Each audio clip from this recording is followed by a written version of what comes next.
जय हिंद साथियों, कैसे हैं मेरे भाई? क्या हालचाल है आप सभी का?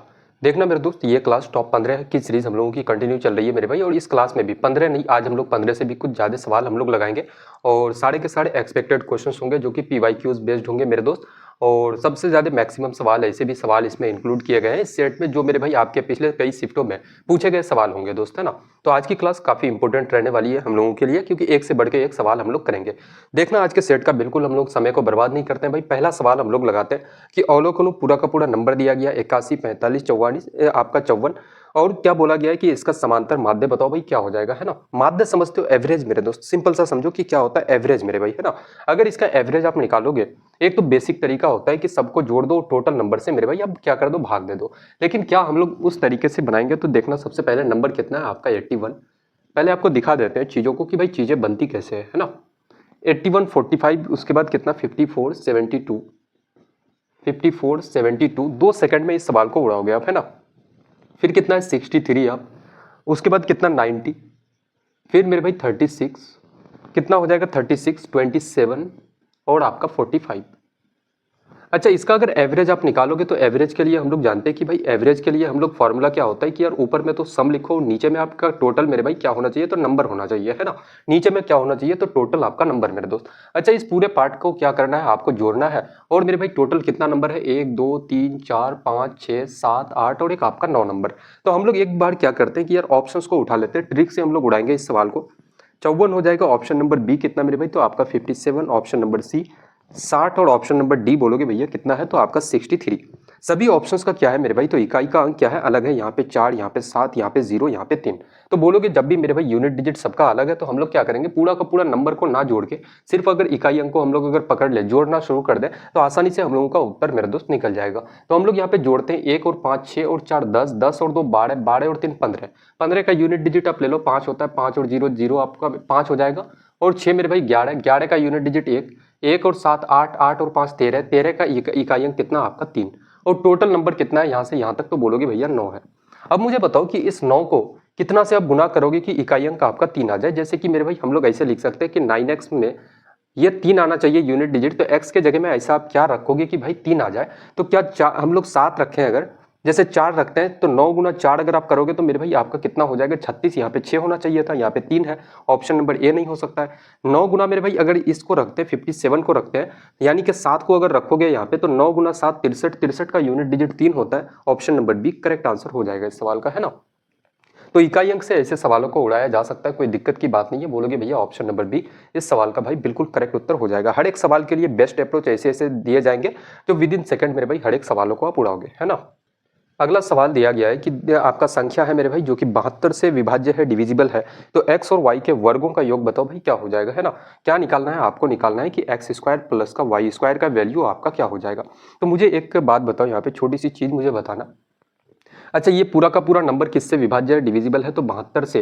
कोई भी नंबर 72 से जब डिविजिबल होगा तो मेरे भाई वो 72 का एक ऐसा फैक्टर ले लो जिसके बीच में कुछ भी आप कॉमन ना ले सको। तो मैं ले सकता हूँ कि यार 9 गुना अगर 8 कर दे तो आपका 72 हो जाता है। तो जो भी संख्या 72 से डिविजिबल होगा वो 9 से भी कटना चाहिए और 8 से भी मेरे दोस्त कटना चाहिए पूरा पूरा, है ना। तो 8 का अगर रूल लगाते हैं तो 8 का रूल कहता है कि आखिरी के 3 डिजिट को अगर आप चेक करोगे कट रहा है तो पूरा का पूरा नंबर मेरे भाई 8 से कट जाएगा। आखिरी के 3 डिजिट को देखते हैं तो बोलोगे 8 गुना 5 अगर करोगे 40, आपका बचेगा कितना 3। तो यहाँ पे y के जगह में ऐसा क्या आप रखोगे कि ये 3 के साथ मेरे भाई y के जगह में क्या ऐसा रखोगे जो 8 से पूरा पूरा कट जाए। तो मैं कह सकता हूँ कि यहाँ पे अगर हम लोग 2 रख दें, 8 गुना 4 32, 8 5 का 40 हो जाता है। तो भाई 32 एक ही आता है जो आपका 8 से क्या होता है पूरा पूरा कट जाता है। तो y के जगह में क्या हो जाएगा आपका 2 हो जाएगा। अब हम लोग 9 का रूल लगाते हैं। 9 का रूल बोलोगे क्या है, तो भाई सभी अंकों को जोड़ने के बाद वो कितना होना चाहिए, तो 9 का मल्टीपल होना चाहिए। या तो 9 हो जाए या तो 9 का मल्टीपल हो जाए दोस्त, है ना। 18 हो सकता है, 27 हो सकता है भाई, 54 हो सकता है। तो 9 का क्या होना चाहिए, मल्टीपल होना चाहिए। तो यहाँ पे बोलोगे 5 और 4 आपका 9 खत्म हो जाता है, कट जाता है 9 से। 6 और 3 मेरे भाई 9 से कट जाएगा। अब बचा यहाँ पे 2 और यहाँ पे कितना आपका 2, 2 और 2 4, 4 में और कितना जोड़ोगे कि आपका 9 बन जाए, तो बोलोगे भैया 5।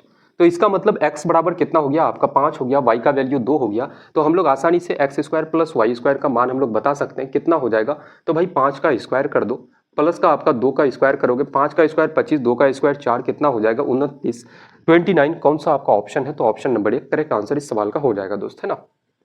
मैंने पहले ही आपसे कहा स्टार्टिंग में ही कि एक से बढ़ के एक सवाल होंगे और बड़े से बड़े सवालों को भी विद इन सेकंड उड़ाएंगे हम लोग, है ना। अभी तो ये शुरुआत है, छोटे छोटे सवाल है, अभी देखते हैं आप। चलो मेरे भाई, एक से बढ़ के एक सवाल आएंगे जिसको हम लोग सेकंडों में उड़ाएंगे, है ना। अगला सवाल पाइप एंड सिस्टम का कि एक पंप एक टंकी को 4 घंटे में भर सकता है। टंकी में रिसाव के कारण उसे भरने में 6 घंटे लगते हैं। पूरी भरी हुई टंकी रिसाव से कितने समय में खाली हो सकता है। जैसे एक ए नाम का पाइप है जो कि भरता है मेरे भाई, और कितने घंटे में भर सकता है, तो 4 घंटे में। कितने घंटे में, 4 घंटे में भर सकता है। और एक रिसाव है, जब आपका ए मेरे भाई पानी भरता है उसमें टंकी में, और बी नाम का एक होल हो जाता है, रिसाव हो जाता है उसमें, है ना, जो कि बी से ए से पानी भरा जा रहा है और बी से पानी निकल जा रहा है मेरा दोस्त, है ना। जब दोनों साथ में मिलकर काम करें तो उसी टंकी को भरने में कितना, तो आपको 6 घंटे का समय लगता है। अब मुझे एक बात बताओ कि टंकी में टोटल भरना कितना है, कितना यूनिट भरना है टोटल।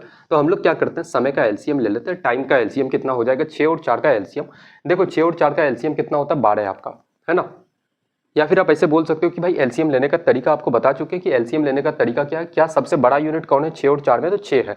तो बोलोगे 6 क्या मेरे भाई 4 से डिविजिबल है, नहीं है मेरे भाई, तो 6 का 2 गुना कर दो। 12 4 से कट रहा है, बोलोगे भैया कट जाता है। जिस पॉइंट पे कट जाए वही आपका क्या है, तो एलसीएम है। तो ये 12 क्या हो गया, एलसीएम हो गया, यानी कि टोटल इतना यूनिट मेरे भाई टंकी में पानी भरना है आपको, है ना। यहाँ से बोलोगे 4 गुना 3 12 और 6 गुना 2 12 आपका। 3 और 2 क्या है, तो ए मेरे भाई 1 घंटे में 3 यूनिट भरता है, और ए और बी मिलकर के 1 घंटे में 2 यूनिट काम मेरे भाई करता है। 2 यूनिट क्या करता है, भरता है। तो मुझे एक बात बताओ कि ए का क्षमता अगर 3 यूनिट है तो बी का क्षमता कितना होगा।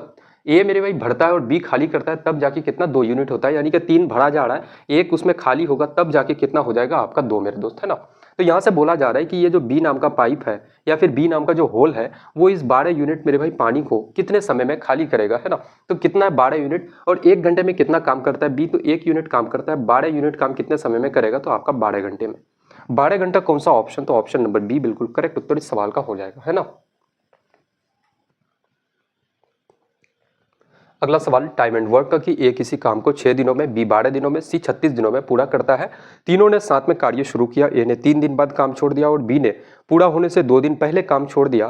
तो कार्य पूरा होने में कुल कितने दिन लगेंगे आपको। देखना यहाँ पे आप मेरे भाई काफी बेहतरीन सा चीज सीखने वाले हो। इस सवाल में 2 चीजें हैं और दोनों मिक्स कर दिया गया है एक ही सवाल में, है ना। जैसे मेरे भाई क्या है, तो ए आपका, पहले सवाल को हम लोग लिख लेते हैं कि ए किसी काम को 6 दिन में कर सकता है, बी उसी काम को 12 दिनों में, और सी कितने दिनों में, सी कितने दिनों में, तो 36 दिनों में कर सकता है। तो यहां से 6 12 और 36 का अगर आप एलसीएम लोगे तो एलसीएम कितना हो जाएगा, टोटल कुल कार्य कितना हो जाएगा। तो बोलोगे भैया 6 12 और 36 का एलसीएम आपका 36 मेरे भाई, 6 गुना 6 36 हो जाएगा, है ना। 12 तिया का आपका कितना हो जाएगा, 36 मेरे भाई, और 36 गुना 1 आपका 36। ये 6 3 और 1 क्या आ गया, तो ए बी सी का मेरे भाई आपका क्या आ गया, तो क्षमता एफिशिएंसी आपका निकल गया दोस्त, है ना। अब कहा जा रहा है कि ए ने 3 दिन बाद काम छोड़ दिया। ए जो है 3 दिन काम करता है और 3 दिन के बाद क्या करता है, शुरुआत में मेरे भाई 3 दिन काम किया और 3 दिन के बाद काम छोड़ के ए चले जाता है। तो आप सिंपल सा आप क्या बोलोगे कि भाई कोई 3 दिन का अगर काम करे तो क्या उसको पूरे काम का आप पैसा दोगे पूरे। जैसे एक आप घर बना रहे हो, एक घर बनाने में भाई 120 दिन का काम आपका टोटल है, उसमें 120 दिन समय लगना है। एक व्यक्ति आता है जो कि 3 दिन काम करता है, काम करके मेरे भाई चले जाता है और वापस नहीं आता है वो, तो क्या करोगे, उसको 3 दिन का पैसा दोगे कि पूरे 120 दिन का पैसा दोगे। तो बोलोगे भैया 3 दिन उन्होंने काम किया तो भाई 3 दिन का पैसा देंगे और उसको निकाल देंगे दोस्त, है ना। तो इसको हम लोग 3 दिन का काम इसका माइनस करते हैं, यानी कि एक दिन में ए 6 काम करता है, 3 दिन में कितना किया होगा, तो भाई 18 काम। तो 18 काम हम लोग माइनस करते हैं और ए को क्या कर देते हैं, खत्म कर देते हैं, है ना। अब अगला अगला कंडीशन बोला जा रहा है कि बी ने कार्य पूरा होने से 2 दिन पहले कार्य छोड़ दिया। बी नाम का जो एक व्यक्ति है, ऐसा समझ लो कि आपका घर का मेरे भाई ए को आपने भेज दिया, फिर एक अगला मिस्त्री आपका मेरे भाई रहता है उसमें।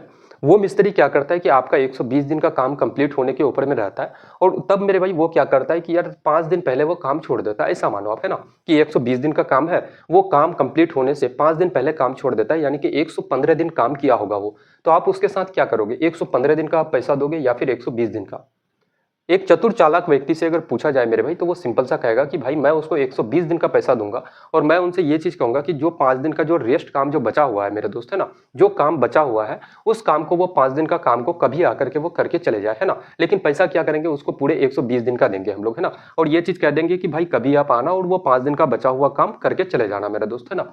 तो हम लोग क्या करेंगे, बी का मेरे भाई कितने दिन पहले छोड़ता है, तो वो काम कंप्लीट होने से 2 दिन पहले छोड़ता है, तो हम लोग इसको कहेंगे कि 2 दिन का काम कभी आके कर देना, है ना। तो 2 दिन में कितना काम मेरे दोस्त, कितना काम 2 दिन का ये करेगा, तो एक दिन में 3 काम, तो 2 दिनों में कितना काम करेगा ये, तो 6 काम। यानी कि कभी आके इसको मेरे भाई 6 काम करना है और भी, तो इसको हम लोग क्या करेंगे, प्लस कर देंगे, 6 काम और क्या करेंगे, जोड़ देंगे हम लोग, है ना। अब यहाँ पे बोला गया है कि कार्य पूरा होने में कुल कितने दिन समय लगेगा। तो टोटल यहाँ पे अब वर्क कितना हो जाएगा, तो यहाँ से 36 माइनस 18 करोगे तो 18 बचेगा, और मेरे भाई आपका 18 प्लस 6 कितना हो जाएगा, तो आपका 24। ये टोटल काम हो गया। टोटल काम कितना हो गया, टोटल वर्क अब आपका 24। ये 24 काम कौन करेगा, तो बोलोगे भैया बी और सी मिलकर के आपका करेगा मेरे दोस्त, है ना। बी कितना करता है, 3 काम, ए सी कितना करता है, 1 काम। तो टोटल मेरे भाई एक दिन में काम कितना हो रहा है, 4। तो 24 काम कितने दिनों में होगा, तो आपका 6 दिनों में।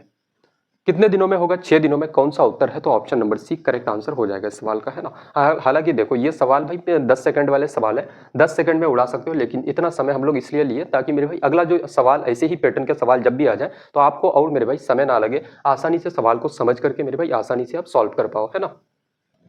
आगे बढ़ते हैं, अगला सवाल देखते हैं कि एक बेलनाकार टंकी का व्यास 7 मीटर है और ऊंचाई 10 मीटर है। इसके बाहरी वक्र वक्र सतह और दोनों वृत्ताकार सिरों पर पेंट किया जाना। यदि पेंटिंग की लागत 10 रुपए पर मीटर स्क्वायर हो तो कुल लागत बताओ भाई, टोटल कॉस्ट क्या आ जाएगा। जैसे एक क्या है, तो बेलनाकार मेरे भाई आपका एक टंकी है, कुछ भी हो जाए, है ना। एक क्या है, तो बेलन के आकार का है आपका टंकी, ये हो गया आपका बेलनाकार। अब इसमें क्या करना है आपको, तो पेंट करना है मेरे दोस्त, है ना। और इसका रेडियस कितना है, इसका व्यास अगर मेरे भाई डायमीटर आपका 7 मीटर है तो रेडियस कितना हो जाएगा, 7 का आधा यानी कि 7/2 मीटर। और इसकी ऊंचाई हाइट कितना है, तो बोलोगे हाइट है आपका 10 मीटर।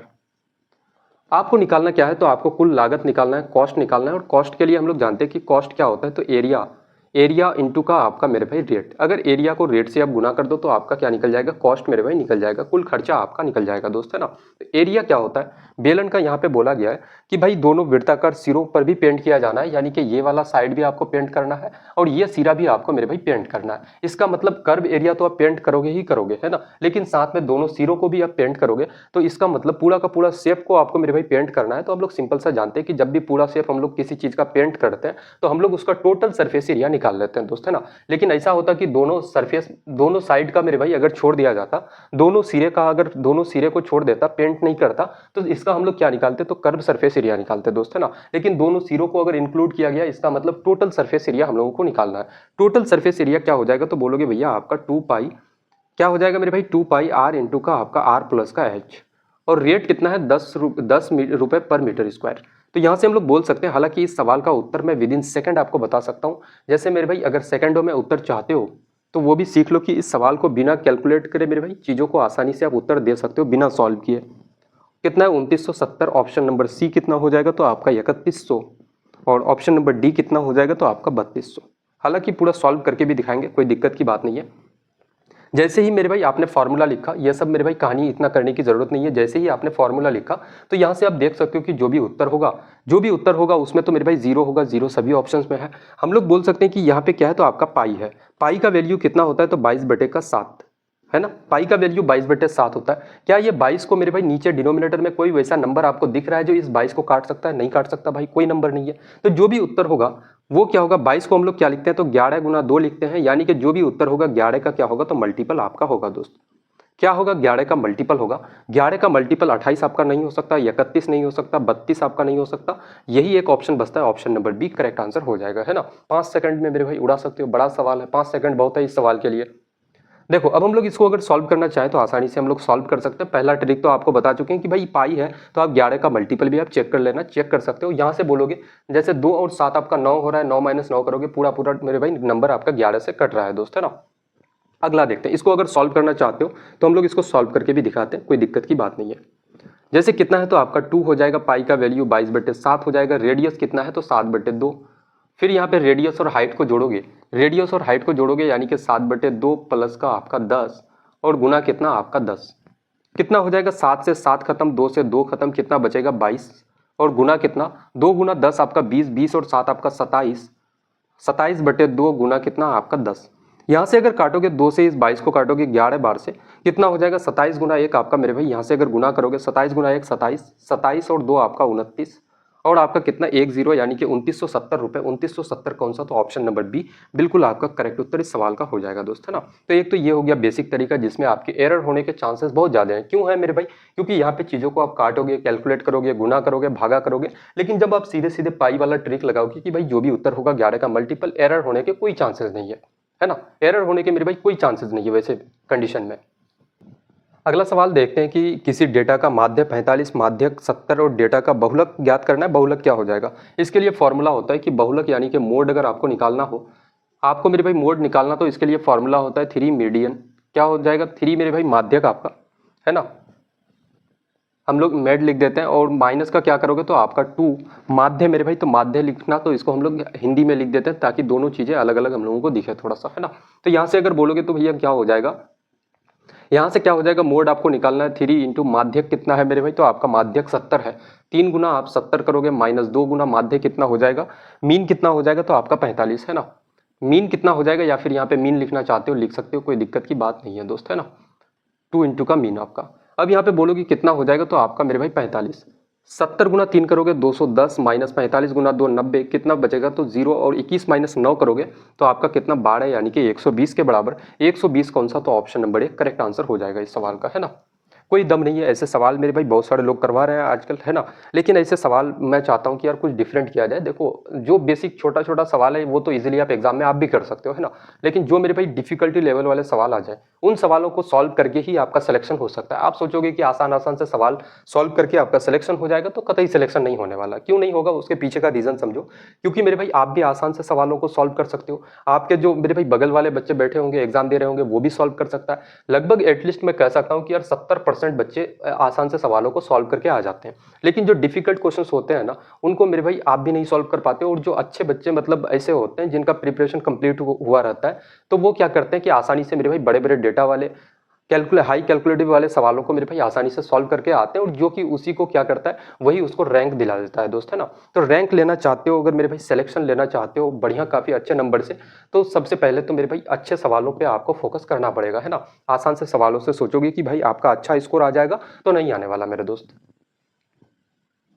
आगे देखते हैं, अगला सवाल लगाते हैं कि 7500 को पी क्यू आर के बीच इस प्रकार बांटा गया कि पी का 6 गुना, क्यू का 3 गुना, आर का 8 गुना है। तो आर का हिस्सा बताओ क्या हो जाएगा। पी का कितना है भाई, तो 6 गुना, ये बराबर कितना है, तो क्यू का कितना है, तो 3 गुने के बराबर, और ये कितना के बराबर है, तो आर का 8 गुने के बराबर। अगर मैं पी क्यू आर का अगर रेशियो ले लूं, पी क्यू और आर का अगर रेशियो निकाल लें तो कितना होगा, तो पी के साथ में जो भी है भाई छुपा दो। अगर पी का वैल्यू निकालना चाहते हो तो पी वाले को छुपा दो और इन दोनों को गुना करोगे। 3 गुना 8 कितना हो जाएगा आपका 24, है ना। फिर मेरे भाई क्यू का निकालना चाहते हो, क्यू को छुपा दो। 6 गुना 8 कितना 48। आर का निकालना है, आर को छुपाओ, 6 तिया का 18, है ना। यहां से अगर देखोगे तो बोल सकते हैं हम लोग कि आपका 6 से अगर काटोगे, 6 गुना 4 24, 6 8 का 48, और 6 तिया का 18 आपका कितना आ जाएगा, 4:8:3 आपका। और टोटल अमाउंट कितना है भाई, 7500 है। अच्छा एक चीज देखना, यहाँ से आगे सॉल्व करने की भी जरूरत नहीं है, सॉल्व करने की जरूरत है मेरे दोस्त, है ना। इस सवाल में जैसे ऑप्शंस अगर उठाएं, थोड़ा सा आपको ये भी चीजें दिखा देते हैं कि कहाँ से सवाल किस टाइप से आप सॉल्व कर सकते हो, कैसे ऑप्शंस को एलिमिनेट कर पाओगे आप, वो भी चीजें आपको आनी चाहिए। क्योंकि आप एक मेरे भाई सरकारी एग्जाम की आप तैयारी कर रहे हो, जहाँ पे कंपटीशन काफी हाई है मेरे दोस्त, है ना। जहाँ पे सवालों के साथ साथ सॉल्व करने के साथ साथ आपको समय भी बचाना होता है ना। तो यहाँ पे हम लोग बोल सकते हैं कि आर का वैल्यू पूछा गया है, आर का कितना हो जाएगा मेरे भाई, आर का हिस्सा कितना होगा, तो आर का जो भी उत्तर होगा वो क्या होगा, तो 3 का मल्टीपल होगा। आर का हिस्सा जितना भी होगा वो 3 का मल्टीपल होगा। 14 3 का मल्टीपल नहीं हो सकता, 16 मेरे भाई 3 का मल्टीपल नहीं हो सकता। अब 2 ऑप्शंस आपके पास बच जाते हैं। अगर आप पूरा का पूरा, आपके पास इतना समय एग्जाम में ना बचे लास्ट टाइम में कि भाई पूरा का पूरा सवाल आप सॉल्व कर पाओ, काफी लास्ट टाइम हो जाए, तो आप उस कंडीशन में 2 ऑप्शंस को खत्म करके 2 में मेरे भाई 50-50% चांसेस आप ले सकते हो कि मेरे भाई आपका डी भी हो सकता है या फिर बी हो सकता है ना। 50-50% चांसेस आपके हो जाते हैं इसमें, है ना। अब यहाँ पे समझना, टोटल राशि कितना है, तो बोलोगे भैया 7500।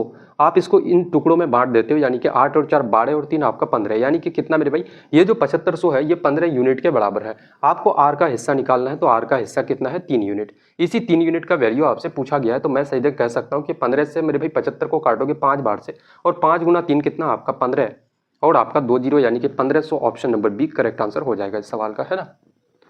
बताओ भाई कोई दिक्कत कोई परेशानी यहाँ तक किसी भी एक स्टूडेंट्स को अगर है मेरे दोस्त, तो बताएंगे यहाँ तक। देखना आगे बढ़ते हैं, अगला सवाल लगाते हैं कि भाई इन निम्नलिखित आंकड़ों का माध्यिका 11 है, के का मान बताओ क्या हो जाएगा। देखो जब भी आप माध्यिका निकालते हो ना, जब भी मेरे भाई मीडियन आप निकालोगे, तो आप सिंपल सा एक बात याद रखना मेरे दोस्त, क्या करना है आपको, छोटे से बड़े में आपको सजाना है, असेंडिंग ऑर्डर में आपको चीजों को सजाना होता है ना। तो हम लोग यहाँ पे क्या कर सकते हैं, सबसे छोटा देखना, सबसे छोटा इसमें कौन सा है, तो बोलोगे भैया आपका 3 है, 3 हो गया, है ना। उसके बाद मेरे भाई 3 से आपका बड़ा कौन है, तो आपका 3 से बड़ा आपका यहाँ पे 6 हो सकता है ना, कितना तो बोलोगे भाई आपका 6 हो जाएगा। फिर आपका कितना, 6 के बाद आपका 7 हो जाएगा। फिर 7 से बड़ा कौन है, तो आपका यहाँ पे 10 हो जाएगा। 10 से बड़ा मेरे भाई आपका कौन हो जाएगा, तो बोलोगे भैया आपका, सॉरी 7 से बड़ा आपका 9 है मेरे दोस्त, है ना। 9 है, 9 के बाद आपका कितना है, तो आपका यहाँ पे 9, फिर 10 आपका। उसके बाद आपका क्या हो जाएगा, जैसे आपका क्या है 3 और 2, आपने 5 मेरे भाई संख्या को लिख चुके हैं आप। टोटल कितना, 1 2 3 4 5 6 7 8 9 10। इसका मतलब टोटल नंबर कितना है, 10 है। तो हम लोग सीधे सीधे बोल सकते हैं कि 4 इधर का भी कटेगा, 4 उधर का भी कटेगा, यानी कि 10 में कुछ जुड़ेगा मेरे दोस्त, है ना। तो अगला जो आपका नंबर होगा, अगला जो संख्या होगा मेरे भाई, वो कितना होगा, तो आपका k प्लस, आपका क्या होगा, k प्लस 6 होगा। क्यों होगा, क्योंकि जब मेरे भाई k का आपको वैल्यू पूछा गया है, तो आप यहाँ पे एक तो आपका 10 लेना पड़ेगा, है ना, क्योंकि 4 इधर का भी कट जाएगा, 4 इधर का भी कटेगा, तो बोलोगे एक तो 10 आ जाएगा। और उसके साथ अगर मेरे भाई k का वैल्यू आपको निकालना है, तो इसका मतलब है कि अगला नंबर k प्लस 6 आपका होगा, है ना। तो यहाँ पे 10 के बाद क्या हो जाएगा, k प्लस 6 आपका। उसके बाद क्या हो जाएगा, तो आपका k प्लस 6 के बाद मेरे भाई, उसके बाद अब इससे बड़ा कौन है, तो आपका 16। फिर बोलोगे भैया, अच्छा सॉरी 15 हो जाएगा ना, 15 के बाद आपका 16 हो जाएगा। 15 हो गया, 16 हो गया, 16 के बाद आपका कितना हो जाएगा, 20 हो जाएगा। फिर आपका कितना हो जाएगा, देखो और आगे लिखने की हालांकि ज़रूरत नहीं थी, लेकिन लिख देते हैं चीज़ों को, फिर 21 आपका हो जाएगा। तो ऐसे हम लोग चीज़ों को अरेंज करते हैं, है ना। अब यहाँ पे बोलोगे इधर का मेरे भाई कितना, 4 खत्म, इधर का भी आपका 4 नंबर खत्म हो जाएगा, बचेगा ये। तो अब हम लोग जानते हैं कि माध्यिका कैसे निकालते हैं हम लोग। तो माध्यिका कितना है, 11 है। और माध्यिका कैसे निकालेंगे, यहाँ पे 2 अगर संख्या आ जाए, 2 नंबर आ जाए, तो उसको मेरे भाई जोड़ के 2 से भाग दे दो, है ना। कभी कभी ऐसा हो सकता है कि इधर 5 आ जाए, इधर भी 5, तो यहाँ पे अगर मेरे भाई टोटल अगर जैसे 11 नंबर होता आपका, तो 5 इधर का भी कट जाता, 5 इधर का भी कट जाता, जो एक बच जाता वही आपका क्या हो जाता, तो माध्यिका हो जाता दोस्त, है ना। यहाँ पे 2 बचा है, तो दोनों को जोड़ दो, 10 प्लस k प्लस 6 और कितना 2 से आप भाग कर दो। 11 गुना 2 कितना हो जाएगा, 22, और माइनस करोगे 10 और 6 आपका 16 बराबर कितना k। तो k का मान कितना हो जाएगा आपका, 6 के बराबर। 6 कौन सा उत्तर होगा, 6 आपका option number C correct answer इस सवाल का हो जाएगा, है ना। बताओ भाई, मज़ा आ रहा है मेरे दोस्त, कोई कैलकुलेटिव हाई मेरे भाई ऐसे सवाल नहीं है। अब अगला सवाल हम लोग लगाते हैं, जो कि डिस्काउंट के ऊपर में बहुत ज़्यादा सवाल पूछे जा रहे हैं, तो डिस्काउंट का एक सवाल काफ़ी बेहतरीन सा लगाते हैं हम लोग। देखना, डिस्काउंट का काफ़ी ज़बरदस्त सवाल है कि पहला, दुकानदार 5% और 10% की 2 क्रमिक छूट देता है, दूसरा 6 और 9% की छूट, तीसरा 15% की एकल छूट देता है। यदि अंकित मूल्य समान है, तो ग्राहक को किस दुकानदार से खरीदना चाहिए। 3 दुकानदार है मेरे भाई, है ना। एक आपका कौन हो गया, दुकानदार नंबर 1, ये पहला दुकानदार, ये आपका दूसरा दुकानदार हो गया, और एक आपका कौन है, तो ये तीसरा दुकानदार आपका हो जाता है।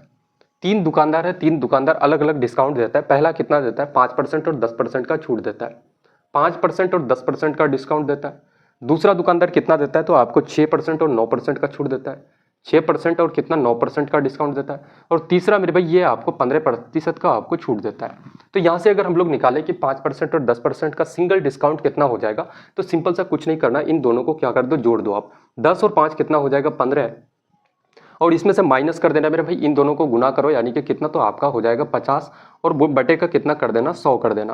तो यहाँ से बोलोगे भैया कितना हो जाएगा, 2 0 खत्म, यानी कि यहाँ से खत्म हो जाएगा। तो कितना हो जाएगा, 15 माइनस का कितना हो जाएगा आपका पॉइंट मेरे भाई 0.5 आपका। 15 माइनस 0.5 करोगे कितना हो जाएगा, तो बोलोगे भैया 14.5%। कितना मेरे भाई, 14.5%, है ना। अब इसको देखते हैं, यहाँ पे बोलोगे 9 और 6 को जोड़ोगे कितना हो जाएगा आपका 15, कितना हो जाएगा, तो आपका 15 हो जाएगा। और 9 गुना 6 54, तो पॉइंट लगाएंगे, 100 से भाग दोगे 54 को, तो 0.54 हो जाएगा, यानी कि 15.54% हो जाएगा इसका, है ना। सॉरी यहाँ पे मिस्टेक हो रहा है ना, ऐसे नहीं करना है। देखो 9 और 6 15, और इसमें माइनस करो मेरे भाई, दोनों को जोड़ोगे, 9 गुना 6 54, 54 को 100 से आप भाग दोगे तो 0.54 हो जाएगा। इसको माइनस करोगे कितना हो जाएगा, तो बोलोगे भैया 15 में इतना को माइनस करोगे तो 14 दशमलव कितना हो जाएगा, तो आपका 46 मेरे दोस्त, है ना, 46 आपका 14 दशमलव कितना 46% के बराबर। यहाँ पे डिस्काउंट कितना है, तो आपका मेरे भाई 15%। अब मुझे बताओ, क्या यहाँ पे पहला दुकानदार सबसे पहला ऑप्शन है कि पहले दुकानदार से, क्या मेरे दोस्त आपका 14.5% से आप लोगे, नहीं मेरे भाई, क्यों नहीं लेंगे, क्योंकि जो दुकानदार सबसे ज्यादा डिस्काउंट देगा आप उसके पास जाके कपड़ा या कुछ भी खरीदोगे, है ना। सबसे ज्यादा डिस्काउंट कौन दे रहा है, दुकानदार नंबर 3 दे रहा है। आपका कौन सा ऑप्शन होगा मेरे भाई, तीसरा दुकानदार कौन हो जाएगा, तो बोलोगे भैया आपका तीसरा दुकानदार से आप मेरे भाई सामान खरीदोगे, है ना। थर्ड हो जाएगा आपका कौन सा, तो ऑप्शन नंबर सी बिल्कुल करेक्ट आंसर इस सवाल का हो जाएगा, है ना। क्योंकि ये 15% का छूट दे रहा है, ये 14 दे रहा है, ये आपका 14.5, ये 14.46 मेरे भाई दे रहा है। तो जो सबसे मैक्सिमम छूट देगा उसके पास आप सामान खरीदोगे, क्योंकि वहां से मेरे भाई कम पैसे आपको देने पड़ेंगे उसको, है ना। अगला सवाल कह रहा है कि 1 लीटर दूध का क्रय मूल्य 800 मिलीलीटर दूध के विक्रय मूल्य के बराबर है तो लाभ प्रतिशत बताओ क्या हो जाएगा। 1 लीटर को अगर हम लोग ml में देखें तो कितना हो जाएगा 1000। और मेरे भाई इसका कड़िय मूल्य यानी कि CP वो कितना के बराबर है तो 800 ml के SP के बराबर है। तो यहाँ से काट सकते हैं कि 2 जीरो से 2 जीरो खत्म हो जाएगा। 4 दूना का 8 और 5 दूना का 10 मेरा दोस्त। और CP और SP का अगर रेशियो देखा जाए तो कितना हो जाएगा तो आपका SP के साथ में कितना है 4 है और CP के साथ में 5 है। यानी कि आप क्या करते हो 4 का सामान अगर आप 5 में बेचोगे तो आपको लाभ होगा, प्रॉफिट होगा। और प्रॉफिट कितने का हो रहा है मेरे दोस्त तो आपको 1 का लाभ हो रहा है। तो ऊपर में प्रॉफिट परसेंट निकालते हो, प्रॉफिट लिख दो, नीचे में क्या लिखो तो कॉस्ट प्राइस कितना है 4 आपका इनटू का क्या करना 100% में बदलने के लिए 4 से 100 को भाग दोगे कितना हो जाएगा आपका 25% के बराबर। 25% का लाभ कौन सा तो ऑप्शन नंबर बी बिल्कुल करेक्ट उत्तर इस सवाल का हो जाएगा आपका, है ना। रैपिडली जितने सारे सवाल हैं फटाफट से मेरे भाई कुछ कुछ सवालों को उड़ाते हैं, उसके बाद फिर आपसे बात करते हैं ना। अगला सवाल TSD का कि एक व्यक्ति अपनी यात्रा का यानी कि अपने मेरे भाई जर्नी का 1/4 भाग 24 किलोमीटर प्रति घंटे की गति से 1/2 भाग 32 किलोमीटर प्रति घंटे और CS 48 किलोमीटर प्रति घंटे की चाल से तय करता है। पूरी यात्रा की औसत चाल बताओ भाई क्या हो जाएगा, है ना। देखो यहाँ पे सबसे पहले तो हम लोग डिस्टेंस की बात करते हैं। डिस्टेंस क्या हो जाएगा दूरी मेरे दोस्त, और नीचे यहाँ पे लिख दो आप क्या लिख दो तो स्पीड। डिस्टेंस क्या है तो सबसे पहले आप 1/4 भाग को कितने की गति से आप तय करते हो तो 24 किलोमीटर प्रति घंटा, 24 किलोमीटर पर आवर। उसके बाद क्या है 1/2 भाग को 32 किलोमीटर प्रति घंटे की चाल से आप तय करते हो। फिर नेक्स्ट क्या है कि CS दूरी यानी कि जो रिमेनिंग डिस्टेंस आपका बचा हुआ है उसको कितने की स्पीड से तो 48 किलोमीटर प्रति घंटे की चाल से आप तय करते हो, है ना। अब यहाँ से हम लोग आसानी से बोल सकते हैं कि यार डिस्टेंस क्या हो सकता है तो डिनोमिनेटर में 4 है 2 है, 4 और 2 का क्या ले लो LCM ले लो। तो हम लोग मानते हैं कि यार डिस्टेंस अगर टोटल डिस्टेंस आपका 4 है, 4 यूनिट मान लेते हैं कि भाई 4 यूनिट है तो 4 यूनिट का 1/4 कितना होगा तो आपका 1 हो जाएगा, यानी कि इस भाग का दूरी कितना तो 1 आपका। फिर 4 का 1/2 यानी कि 4 का आधा कितना हो जाएगा आपका 2, तो CS कितना बचा 1, यहाँ पे 2 दूरी हो गया 2 और 1 3, तो CS कितना बचेगा मेरे भाई आपका 1, है ना। तब जाके सबका मिला करके कितना 4 के बराबर आपका एवरेज स्पीड आपको क्या निकालना है औसत चाल निकालना है, एवरेज स्पीड निकालना है। इसका फॉर्मूला होता है टोटल डिस्टेंस अपन का टोटल टाइम टेकन यानी कि टोटल समय मेरे दोस्त। टोटल दूरी कितना है 4 यूनिट और टोटल टाइम क्या हो जाएगा तो समय हम लोग कैसे निकालते हैं, समय क्या होता है तो डिस्टेंस को जब मेरे भाई आप स्पीड से भाग दे दोगे ना तो आपका टाइम निकल जाएगा, है ना। जब मेरे भाई दूरी को आप स्पीड के साथ भाग दे दोगे जैसे फॉर्मूला होता है टाइम बराबर डिस्टेंस अपन का स्पीड, है ना। तो यहाँ से हम लोग क्या करेंगे दूरी कितना 1 आपका और स्पीड कितना है 24, तो 1/24 हो जाएगा। फिर आपका 2/32 आप कर सकते हो, फिर आपका 1/48। अगर यहाँ से देखा जाए तो भाई कितना रहेगा ऊपर में 4 और बटे अगर मेरे भाई 32 24 और 48 का LCM लोगे तो कितना 48 गुना 96 है ना, 24 गुना 4 96, 2 तिया 6 3 तिया 9, बिल्कुल मेरे भाई 96 आपका LCM आ जाएगा। 24 गुना 4 96, 4 गुना 1 आपका 4 हो जाएगा, 32 तिया का 96, 3 दुना का 6 आपका, 48 गुना 2 96, यहाँ पे 2 आ जाएगा। अब एक लाइन अगर आगे बढ़े इसमें तो हम लोग बोल सकते हैं कि कितना होगा 4 गुना 96 करोगे और बटे में क्या हो जाएगा मेरे दोस्तों 6 और 4 10 और 2 12, 12 गुना 8 करोगे 96, 8 गुना 4 कितना तो आपका 32 हो जाएगा। एवरेज स्पीड औसत चाल कितना 32 किलोमीटर प्रति घंटा। कौन सा ऑप्शन तो ऑप्शन नंबर बी बिल्कुल करेक्ट आंसर इस सवाल का हो जाएगा दोस्त, है ना। कोई दम नहीं है सवाल में, आसान सवाल है और ऐसे ही पैटर्न के सवाल मेरे भाई पूछे जाते हैं एग्जाम में, है ना। अगर आप PYQs एनालिसिस करोगे काफ़ी डीप एनालिसिस करोगे या फिर मेरे भाई आप पिछले कई शिफ्टों को अगर देखोगे तो सभी शिफ्टों में लगभग ऐसे ही पैटर्न के सवाल आते हैं। और अब जो मेरे भाई आगे अगले शिफ्टों में जो सवाल पूछे जाएंगे ना थोड़े से मेरे भाई सवालों का लेवल अप होगा आपका, है ना। ध्यान देना मेरे भाई, याद रखना इस बात को, थोड़ा सा अच्छा लेवल का आपको सवाल देखने को मिलेंगे दोस्त। देखना एक पार्टनरशिप वाले सवाल काफ़ी ज़बरदस्त सा क्वेश्चन है, लगाते हैं मेरे दोस्त। क्वेश्चन करें कि ABC ने साझेदारी शुरू की, A ने 50,000, B 40,000, C ने 30,000 का निवेश किया। 4 महीने बाद A ने 20,000 और निवेश किया। 6 महीने बाद B ने 10,000 निकाल लिए। 3 महीने बाद C ने 10,000 और निवेश किया तो वर्ष के अंत में कुल लाभ 32,600 है। तो C का हिस्सा बताओ क्या हो जाएगा। बहुत ही जबरदस्त मेरे भाई बेहतरीन सा सवाल है। पार्टनरशिप के अगर इस सवाल को आप लगा लेते हो ना तो कोई सिंगल क्वेश्चन आप नहीं छोड़ोगे मेरे भाई, है ना। देखना यहाँ पे तीन आपका क्या है व्यक्ति है, एक A है, एक आपका B है, एक आपका C है। ये कितना लगाता है। अच्छा सबसे पहले जब भी पार्टनरशिप वाले सवाल लगाते हो ना जो भी कॉमन टर्म होता है कॉमन चीजें होती है उसको मेरे भाई खत्म कर दो आप, है ना। जैसे 50,000 में भी 4 जीरो, 40,000 में भी 4 जीरो, 30,000 में भी 4 जीरो, तो यहाँ पे हम लोग 4 जीरो को सबका मेरे भाई खत्म कर सकते हैं क्योंकि यहाँ पे चीजें जो लेंगे प्रॉफिट का जो रेशियो लेंगे मेरे भाई वो किस में होगा तो रेशियो में होगा। प्रॉफिट किस में निकालेंगे रेशियो में, तो रेशियो में कॉमन टर्म क्या होता है खत्म हो जाता है। तो हम लोग सबका जीरो खत्म कर सकते हैं। बोलोगे A इन्वेस्ट कितना करता है 5 यूनिट आपका, B कितना करता है आपका 4, C कितना करता है मेरे भाई तो आपका 3 करता है। अब आगे कंडीशन है कि 4 महीने बाद A ने 20,000 और इन्वेस्ट किया तो ये जो 5 यूनिट पैसा है 4 महीने तक रखा होगा, और 4 महीने के बाद कितना मेरे भाई, तो आपका 20,000 और इन्वेस्ट किया, उसमें निवेश किया वो, यानी कि 20,000 का भी 4 जीरो खत्म करोगे 2 हो जाएगा। पहले 5 लगाया था, अब 2 और लगाएगा, अब कितना पैसा लगाएगा, तो 7 आपका। और प्रॉफिट का जो कैलकुलेट करता है ना, वो किस में करता है, तो साल के एंड में मेरे भाई, है ना, वर्ष के लास्ट में आपका। तो हम लोग बोल सकते हैं 4 महीना हो गया, तो और मेरे भाई 1 साल के लिए कितना हो, तो आपका 8 महीना और बचा हुआ है। आगे बढ़ते हैं, बी का देखते हैं कि बी का कंडीशन क्या है। 3 महीने बाद, सॉरी बी 6 महीने बाद बी ने 10,000 निकाल लिया, इसको 6 महीने तक रखा होगा। 6 महीने तक 10,000 का मेरे भाई 4 जीरो खत्म करोगे 1 यूनिट, यानी कि 4 में से 1 यूनिट निकाल लेगा तो बचेगा 3 यूनिट पैसा। और मेरे भाई 6 महीने तक इसको रखा, तो अगला और कितना रखेगा 1 साल के लिए, तो 6 महीने और। फिर आगे की कंडीशन है कि 3 महीने बाद सी ने 10,000 और इन्वेस्ट किया इसमें, तो भाई कितने तक, 3 महीने तक। 3 महीने बाद तो ये 3 यूनिट पैसा 3 महीने तक रखा होगा। फिर मेरे भाई 1 यूनिट और इसमें लगाएगा, कितना हो जाएगा 4 यूनिट, और इसको कितने महीने तक, तो 9 महीने तक रखेगा मेरे दोस्त, है ना, क्योंकि 9 महीना और 3 महीना आपका 12 महीने के बराबर मेरे भाई, है ना। अब यहाँ से आपका क्वेश्चन सॉल्व हो चुका है। जैसे आप बोलोगे 5 गुना 4 20, 8 7 का 56, 56 और 20 कितना हो जाएगा, 56 और 20 कितना हो जाएगा 76 आपका, है ना। 8 7 का मेरे भाई 56 और 5 गुना 4 20 आपका 76, 6 गुना 4 24, उसके बाद 4 तिया का 12, 24 और मेरे भाई कितना हो जाएगा, 6 गुना 4 24 और 6 तिया का 18, 24 और 18 कितना हो जाएगा, 8 4 12 32 और 10 मेरे भाई 42 42। यहाँ पे 9 गुना 4 36, 3 तिया का 9 कितना हो जाएगा आपका 45। ये जो आपका 76 रेशियो 42 रेशियो 45 आ रहा है, ये क्या है, तो ये आपका प्रॉफिट का रेशियो है।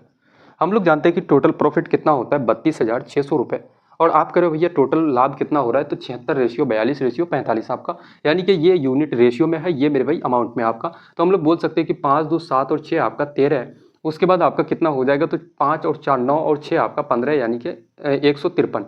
ये जो 32,600 रुपया है ना, ये कितना, तो 153 यूनिट के बराबर है। आपको सी का हिस्सा निकालना है, तो सी का हिस्सा कितना है, तो आपका 45 यूनिट के बराबर, है ना। जो चीज़ निकालते हैं उसको हम लोग गुना करते हैं। यहाँ से काटोगे 153 से 326 को काटोगे कितनी बार से, तो भाई 2 बार से आपका कट जाएगा, और यहाँ पे 2 जीरो, यानी कि पूरा टर्म आपका 200 बार से कट जाएगा। तो 45 गुना 200 कितना हो जाएगा, 45 गुना का 90 और आपका 2 जीरो, यानी कि 9,000 के बराबर प्रॉफिट। कौन सा होगा, सी का हिस्सा 9,000, कौन सा, तो ऑप्शन नंबर बी बिल्कुल करेक्ट उत्तर इस सवाल का हो जाएगा आपका, है ना। देखो काफ़ी बड़ा सवाल था मेरे भाई, ये छोटे सवाल नहीं होते। ऐसे सवाल अगर आप लगा लेते हो ना, फिर समझ लो कि मेरे भाई ऐसे सवालों को अगर सॉल्व कर लेते हो तो एग्जाम में आपकी नैया पार है मेरे भाई, है ना। देखना अगला सवाल कह रहा है कि एक बेलनाकार टैंक का व्यास 14 मीटर, ऊंचाई 21 मीटर, यदि टैंक के दोनों सिरे बंद हैं तो इसका कर्व सरफेस एरिया यानी कि वक्र पृष्ठ क्षेत्रफल और संपूर्ण पृष्ठ क्षेत्रफल का अनुपात क्या हो जाएगा। एक बेलनाकार मेरे भाई क्या है, तो टैंक है आपका, और इस टैंक का आपका व्यास दिया गया है, इसका क्या दिया गया है, तो व्यास दिया गया है। तो रेडियस क्या हो जाएगा, तो रेडियस बोलोगे भैया रेडियस कितना, अगर डायमीटर 14 है तो रेडियस उसका आधा यानी कि 7 मीटर। अब इसका हाइट कितना है, तो हाइट है मेरे भैया इसका 21 मीटर। आपको पूछा गया है कि इसका वक्र पृष्ठ क्षेत्रफल यानी कि कर्व सरफेस एरिया, और किसका, तो आपको टोटल सरफेस एरिया का रेशियो, है ना। कर्व सरफेस एरिया क्या होता है, तो आपका 2 pi R H, total surface area क्या हो जाएगा 2 पाई, क्या होता है मेरे भाई 2 पाई आर, और आपका क्या हो जाएगा एच प्लस का आर। यहाँ से 2 पाई आर हम लोग 2 पाई आर काट सकते हैं। बोलोगे हाइट कितना, तो 21 आपका, और इसका टोटल सरफेस एरिया में क्या होगा, हाइट प्लस रेडियस कितना, तो 21 और 7 कितना हो जाएगा 28 के बराबर, है ना। कितना हो जाएगा 28 के बराबर मेरे दोस्त, कितना हो जाएगा 28 आपका हो जाएगा। और यहाँ पे बोलोगे कितना हो जाएगा 21 आपका, तो यहाँ से अगर काटोगे 7 से इसको 7 का 21 और 7 गुना 4 आपका 28, यानी कि कितना 3:4 हो जाएगा। कौन सा उत्तर है आपका 3:4, तो 3:4 मेरे भाई ऑप्शन नंबर बी बिल्कुल करेक्ट उत्तर इस सवाल का हो जाएगा, है ना। देखो ऐसे सवाल मेरे भाई 2 से 3-4 सेकंड में उड़ा सकते हो, कोई दिक्कत की बात नहीं है, है ना। आगे बढ़ते हैं, क्वेश्चन बेस्ड ऑन ट्रेन के ऊपर में एक सवाल है कि एक ट्रेन 4 किलोमीटर प्रति घंटा और 6 किलोमीटर प्रति घंटे की चाल से एक ही दिशा में दौड़ रहे 2 धावकों यानी कि 2 व्यक्तियों को क्रम से 15 सेकंड और 18 सेकंड में पार कर जाती है। ट्रेन की लंबाई बताओ भाई क्या हो जाएगी। यहाँ से समझना कि ये मेरे भाई एक आपकी ट्रेन है, ये क्या है, तो आपकी एक ट्रेन है। यहाँ पे एक व्यक्ति है, इस व्यक्ति मेरे भाई ट्रेन भी इसी डायरेक्शन में जा रही है, व्यक्ति भी उसी दिशा में दौड़ रहा है, ठीक है। तो पहले व्यक्ति को कितने सेकंड में पार करता है, तो 15 सेकंड में। फिर एक व्यक्ति यहाँ पे है, इस व्यक्ति को कितने सेकंड में पार करेगा, तो ये भी व्यक्ति इधर ही जा रहा है, दौड़ता है, तो उसको पार करने में कितना, तो आपको 18 सेकंड का समय लगता है। कितना समय लगता है, 18 सेकंड का समय लगता है। और ट्रेन मेरे भाई इस व्यक्ति का स्पीड कितना है, 4 किलोमीटर प्रति घंटा, इसका स्पीड कितना है, तो 6 किलोमीटर प्रति घंटा।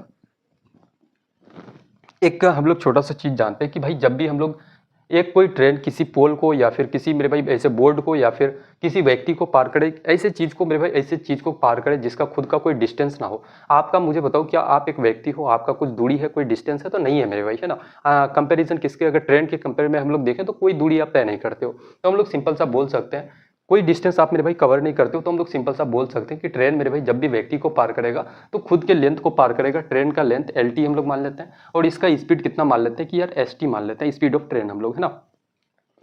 अब यहाँ पे देखना, अगर खुद के लेंथ को पार करेगा तो लेंथ खुद का उसका क्या हो जाएगा, तो डिस्टेंस बराबर एक फॉर्मूला जानते हैं, स्पीड इनटू का क्या होता है, टाइम आपका, है ना।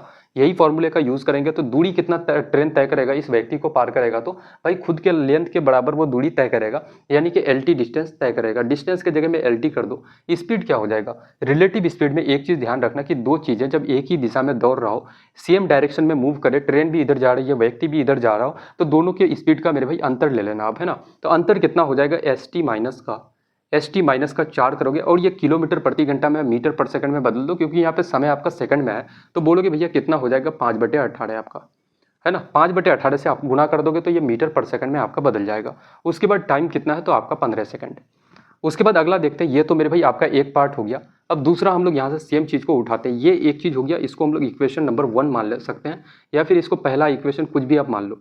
अब दूसरा क्या हो सकता है, इस वाले कंडीशन में ट्रेन अब भी कितना दूरी तय करेगा, तो LT, स्पीड क्या हो जाएगा, तो ST माइनस का इसका स्पीड कितना है आपका 6 और गुना कितना हो जाएगा 5/18 और मेरे भाई गुना कितना, तो आपका समय कितना लगता है 18 सेकंड। इस व्यक्ति को पार करने में कितना, तो 18 सेकंड का समय लगता है।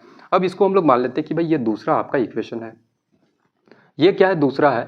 तो हम लोग सिंपल साफ सुथरे शब्दों में कह सकते हैं कि यहाँ भी LT है, यहाँ भी LT है, यानी कि तो हम लोगों का क्या होगा, इधर भी LT इधर भी LT, तो इसका मतलब ये वाला पार्ट इस वाले पार्ट के बराबर होगा दोस्त, है ना। तो हम लोग आसानी से यहाँ पे लिख सकते हैं, क्या लिख सकते हैं, बोलोगे ST माइनस का 4 गुना, मेरे भाई थोड़ा सा देखो चीज़ों को मैं खुल के इसलिए लिख रहा हूँ ताकि आपके दिमाग से कोई भी बात स्किप ना करे, है ना। ST माइनस का 6 इंटू का कितना करोगे 5/18 और गुना कितना, तो आपका 18। यहाँ से 5/18 और 5/18 को हम लोग काट सकते हैं। बोलोगे भैया 5 से इसको अगर देखोगे 3 से काटोगे 6 बार से, 3 से काटोगे 5 बार से, कितना हो जाएगा 5ST और इधर 6ST। 6ST में 5ST को इधर लेके जाओगे तो इधर क्या बच जाएगा, तो स्पीड ऑफ ट्रेन। और इधर क्या हो जाएगा 5 गुना 4 मेरे भाई माइनस का 20 और इधर 6 गुना 6 36, यानी कि अगर मेरे भाई 36 को इधर लेके आओगे तो पॉजिटिव होगा और उसमें से 5 गुना 4 20 उसमें माइनस करोगे तो आपका स्पीड ऑफ ट्रेन क्या हो जाएगा, 36 में से 20 को माइनस करोगे तो आपका 16। तो स्पीड ऑफ ट्रेन कितनी हो जाएगी, तो आपका 16 किलोमीटर प्रति घंटा। कितना मेरे भाई, 16 किलोमीटर प्रति घंटा।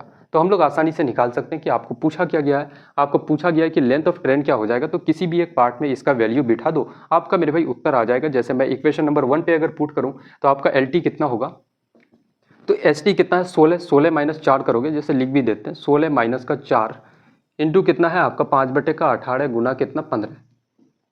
यहाँ से बोल सकते हैं 16 माइनस 4 करोगे कितना आ जाएगा 12, 5/18 गुना कितना 15, 6 दुना 12 और 6 तिया का 18, 3 से 15 को काटोगे 5 बार से, 5 गुना 5 25, 25 गुना 2 कितना 50, यानी कि लेंथ ऑफ ट्रेन कितना 50 मीटर के बराबर। 50 मीटर कौन सा, तो ऑप्शन नंबर बी बिल्कुल करेक्ट उत्तर इस सवाल का हो जाएगा दोस्त, है ना।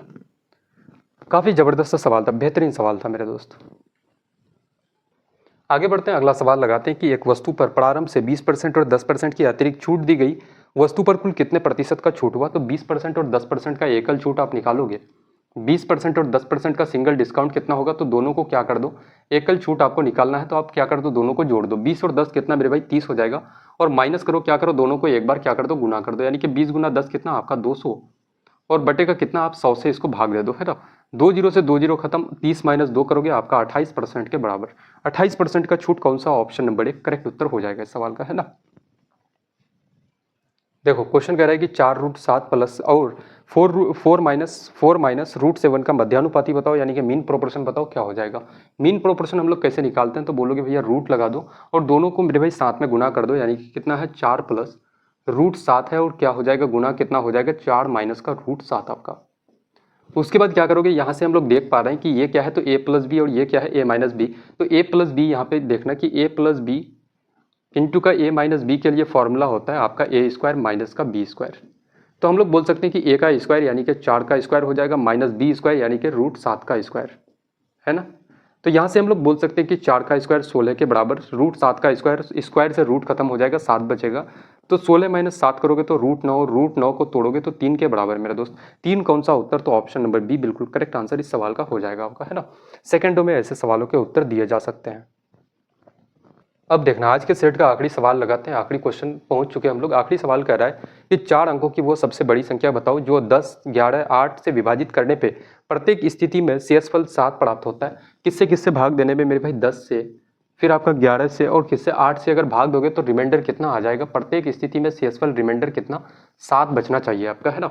तो वो बड़ा से बड़ा नंबर क्या हो सकता है? तो हम लोग देख सकते हैं कि सबसे बड़ा कौन हो सकता है? 87, यहाँ पे 77 ये बड़ा है सबसे, उसके बाद ये 96, 57 ये मेरे भाई सबसे बड़ा आपका ये वाला है। ऑप्शन नंबर ए है, ऑप्शन नंबर ए को चेक करते हैं। अगर मेरे भाई ऑप्शन नंबर ए को आप अगर 10 से भाग दोगे तो यहाँ पे 87 है, तो 80 पूरा पूरा कट जाएगा, यानी कि रिमाइंडर 7 दे रहा है। 10 का रूल तो अप्लाई हो रहा है मेरे भाई, 7 रिमाइंडर बच रहा है। अब यहाँ से 11 का अगर हम लोग चेक करें तो बोलोगे भैया 11 से मेरे भाई चेक करोगे तो यहाँ पे हम लोग चेक कर सकते हैं कि कितना बच सकता है इसमें। तो यहाँ से 9 और 8 आपका 17, 7 और 6 आपका 13, है ना। या फिर ऐसे चेक कर लो, सिंपल तरीके से आप चेक कर लो, इसको कोई दिक्कत की बात नहीं है। जैसे 11 गुना 8 कितना? 88 हो जाएगा, बचेगा 2 और 6 आपका 8। 11 गुना 8 88 पूरा पूरा खत्म हो जाएगा, रिमाइंडर कितना? 7 आ जाएगा। 11 से भी मेरे भाई रूल आपका अप्लाई हो रहा है कि 7 रिमाइंडर दे रहा है। 8 का रूल लगाते हैं। 8 का रूल कह रहा है कि आखिरी का 3 डिजिट को चेक कर लो। 8 गुना 8 64, 4 बचेगा, 8 5 का 40, 7 मेरे भाई रिमाइंडर बच रहा है। तो option number A correct answer हो जाएगा और आगे चेक करने की कोई ज़रूरत नहीं है ना। बताएंगे दोस्त आज का सेट मेरे भाई सबको कैसा फील हुआ, लगा करके बिल्कुल एग्जाम वाली वाइब आनी चाहिए मेरे दोस्त, है ना। आज का सेट लगा करके कितने सारे लोग, लगभग कितने क्वेश्चंस आप बना पाए आज के सेट का, ये ज़रूर बताना मेरे भाई। और ये क्लास हम लोगों की कंटिन्यू चलेगी तो आप मेरे साथ जुड़ जाओ अभी से, है ना। तो देखो आज की क्लास को यहीं तक रखते हैं, मिलते हैं काफ़ी बेहतरीन सी क्लास में, तब तक के लिए जय हिंद।